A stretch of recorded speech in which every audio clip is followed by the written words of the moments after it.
Good morning, everyone. Welcome now to the seventh day of Lent. We are now on Tuesday in the first week of Lent.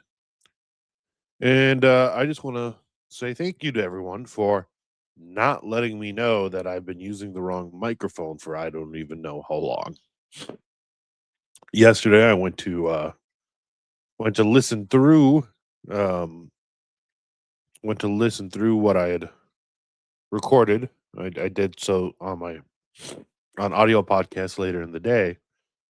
And man, it sounded terrible, and I had no idea why. No idea why until I start up the computer this morning to record this and realize that instead of recording from my nice actual studio microphone here, it is recording from the little microphone up on the monitor a foot and a half away. So, guys, if it sounds like crap, you have to tell me. You have to tell me. I had no idea. It might have been for the last week or more. I'm not sure. Anyways, I apologize for that. Hopefully this sounds much better. When it's just a conversation with Anthony, it's probably not as noticeable, but when it's a recording of me reading all by myself, I bet that sounded terrible. So I apologize. And of course, this will probably sound terrible too, but for other reasons. The reason being I feel like I'm getting sick. So I apologize for that, guys. But anyways, without further ado here, we're going to get going. We're going to start with the readings from Mass today and then jump into divine intimacy. So I'll put up an image on screen. Won't be anything to watch. You just listen to my terrible sick voice. Okay, here we go. Okay, the epistle for Tuesday of the first week of Lent comes from Isaiah 55, 6 through 11. In those days, the prophet Isaiah spoke, saying, "Seek ye the Lord while he may be found. Call upon him while he is near. Let the wicked forsake his way, and the unjust man his thoughts. And let him return to the Lord, and he will have mercy on him and to our God, for he is bountiful to forgive. For my thoughts are not your thoughts, nor your ways my ways, saith the Lord.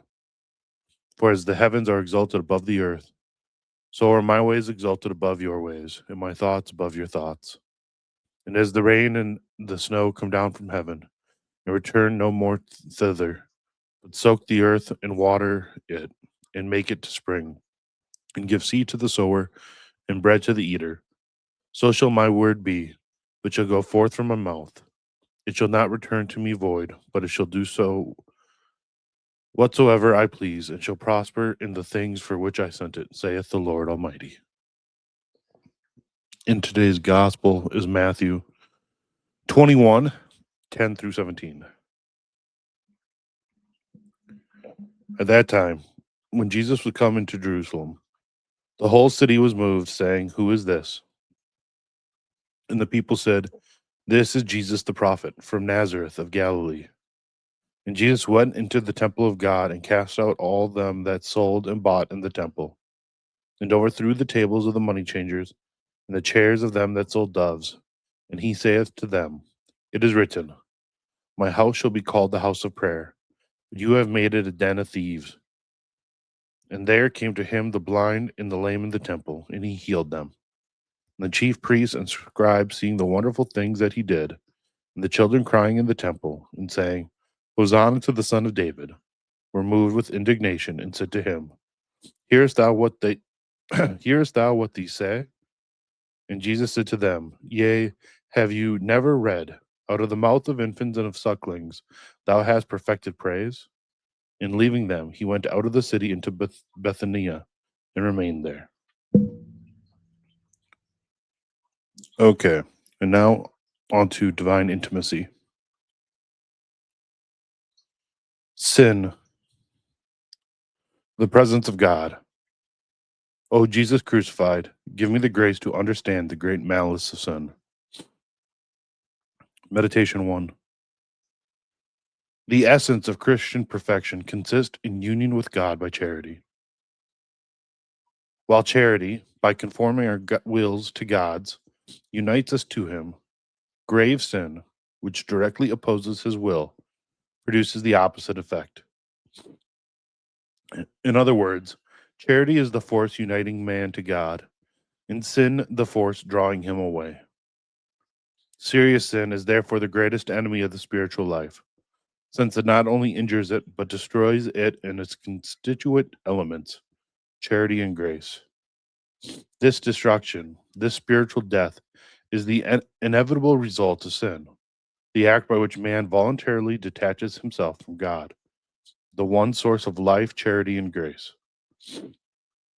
As the branch cannot live if it is separated from the trunk, neither can the soul live if separated from God.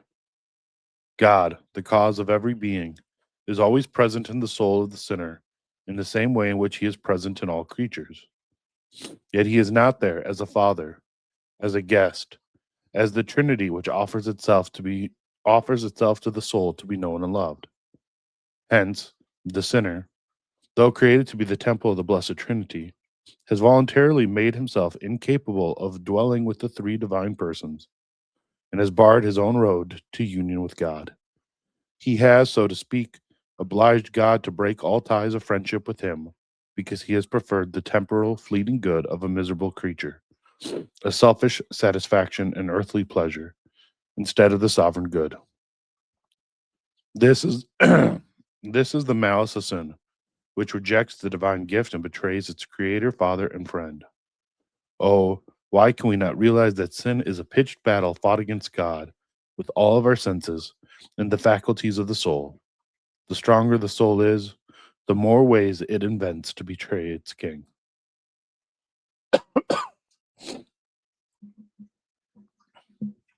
Meditation 2. If we wish to have a better understanding of the evil of mortal sin, we must consider its disastrous effects. One single sin instantly changed Lucifer, the angel of light, into an angel of darkness, into the eternal enemy of God. A single sin deprived Adam and Eve of the state of grace and friendship with God, taking away all their supernatural gifts and condemning them to death together with the rest of mankind. One single sin was enough to make an abyss between God and man, to deprive the whole human race of any possibility of union with God. The passion of Jesus is a further proof of the great malice and the destructive power of sin. The lacerated members of Christ, his sorrowful death on the cross, proclaim that sin is a form of deicide. Jesus, the most beautiful of the sons of men, through sin, became the despised and most abject of men, a man of sorrows. He was bruised for our sins, so that from the sole of his foot unto the top of his head, there is no soundness therein. Sin made Christ a martyr and brought him to his death. Still, we must understand that Christ went to his passion and death because it was his own will. For by means of it, he wished to vanquish death and restore divine friendship to man. Jesus, our head, invites us, his members, to unite with him in his work of destroying sin, to destroy it in ourselves down to the very roots, that is, in our evil inclinations, and to destroy it likewise in his other members by allowing him to work in us. This is the law of solidarity, for the misfortune of one is the misfortune of others. Each sin is a burden on the whole world and disturbs the equilibrium of God's plan. Therefore, every Christian, and more especially every soul consecrated to God, must throw himself ardently into the battle against sin and fight it with the proper weapons: penance, expiatory prayer, and most of all, love. When the love of charity is perfect, it destroys sin more efficaciously than the fire of purgatory. In this, we see why the saints were able to convert so many souls. God used the fire of their charity to do away with sin in sinners. Colloquy. O my God and my true strength, how is it, Lord, that we are cowards in everything save in opposing thee? To this the children of Adam devote all their energies.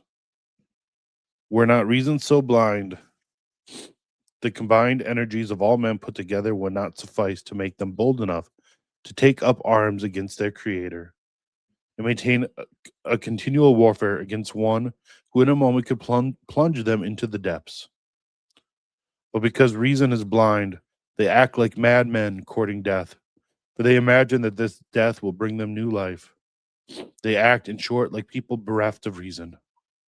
O incomprehensible wisdom!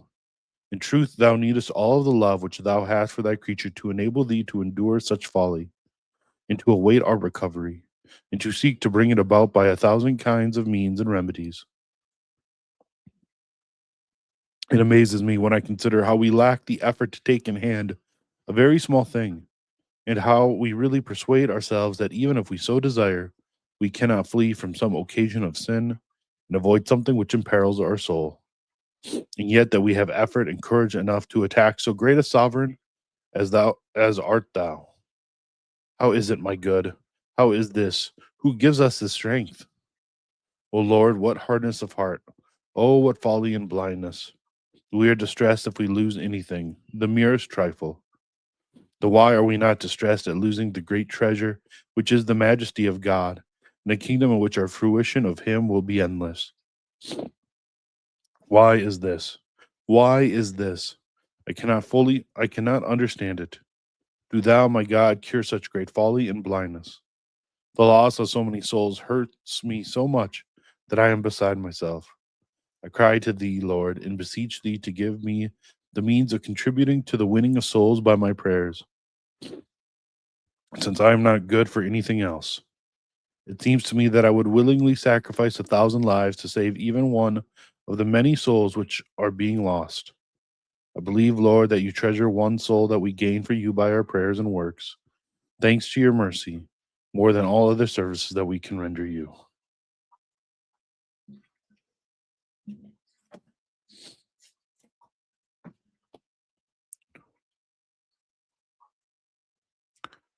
So there are our readings and meditations for today. So sin. One thing is for certain, and that is we do not hate sin enough. And I think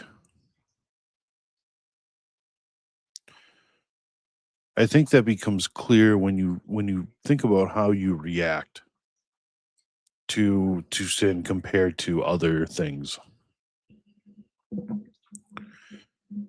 You know,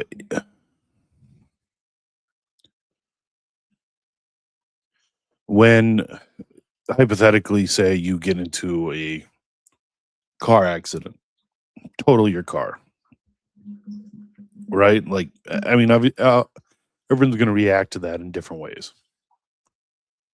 But for the most part, that is a bad day. That sucks. um, and whether you get angry or whether you cry or what have you, you're going to react to that probably pretty strongly. And it might be that's my alarm. Sorry, guys. Those of you who have gone through these with me in the past know that you're going to hear that at least a few number of times here. um, you're going to react pretty strongly, right, to something like having your car totaled. How does that compare to how we react when we commit a mortal sin, right? Or let's say we hear of a family member getting put in the hospital because of some sort of injury, right? We react pretty strongly to that. That's a terrible thing. But how do we react when that same family member commits a mortal sin that we know of? Not that we know of all of them, but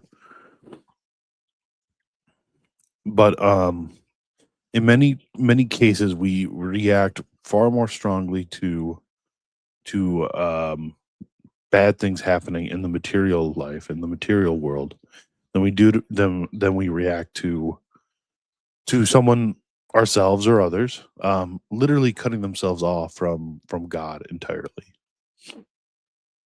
And if you think about just how incredibly backwards that is, you know,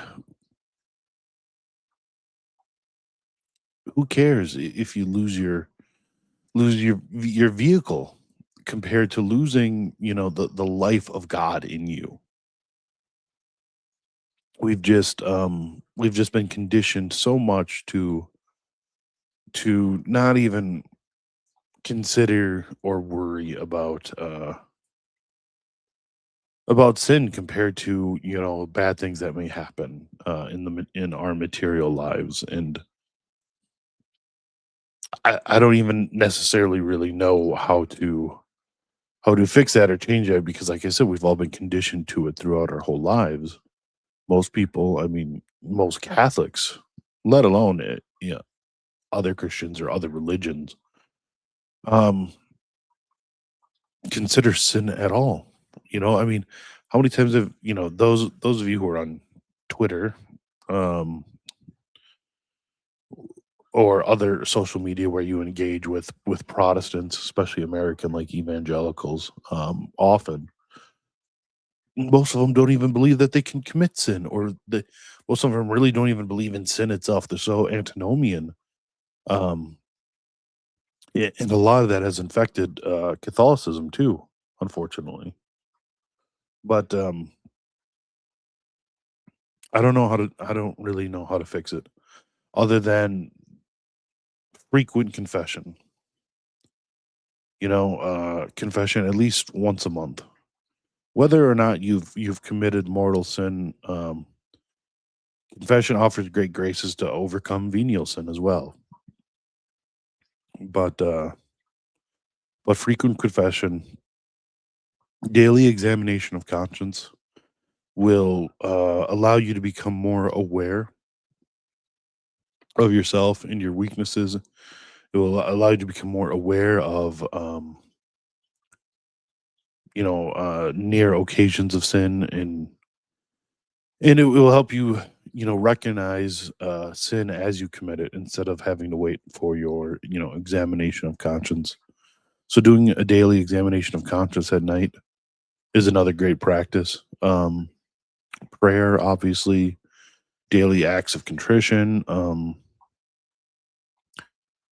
There's lots of things we can do to become more aware of sin in our lives, to condition ourselves to hate it more and more.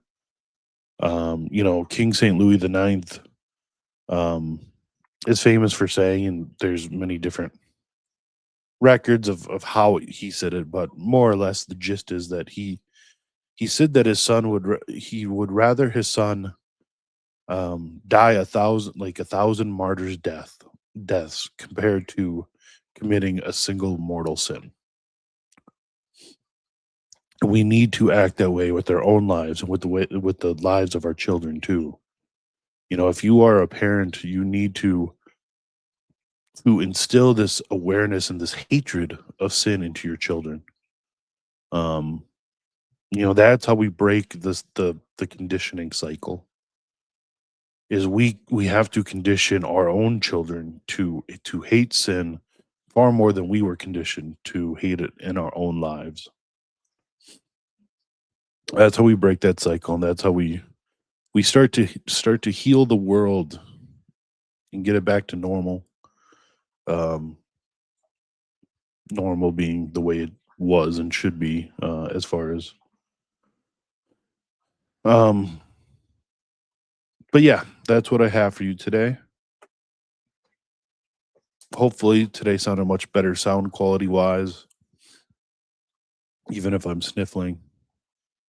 But yeah, if something sounds off when I do this, you have to let me know. Uh, because what I hear, my headphones are directly connected to this. So even if the recording is getting sound from a different source, I'm hearing it through this no matter what.